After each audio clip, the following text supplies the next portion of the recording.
અયોધ્યા રામ મંદિર બાદ સમગ્ર દેશ રામમય બની રહ્યું છે ત્યારે સાબરકાંઠા કોંગ્રેસમાં પણ તેના ભારે પ્રત્યાઘાત સર્જાયા છે જે અંતર્ગત હિંમતનગર વિધાનસભાના પૂર્વ ધારાસભ્ય પદના ઉમેદવાર તેમજ સાબર ડેરીના ડિરેક્ટર વિપુલ પટેલ સહિત 25 ગામની મંડળીઓએ આજે કોંગ્રેસ સાથે છેડો પાડી ગાંધીનગર કમલમ ખાતે કેસરીઓ ધારણ કર્યો છે તેમજ ભાજપની વિકાસલક્ષી રાજનીતિને પગલે વિપુલ પટેલ સમર્થકોએ કોંગ્રેસ છોડી રહ્યા હોવાનું નિવેદન પણ આપ્યું છે।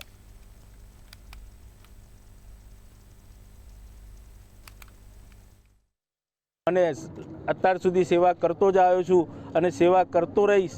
એના માટે સારી સેવા થાય એ રીતે બધાને સાથે રાખી અને આજે ભાજપમાં જોઈન્ટ થવા જઈ રહ્યો છું।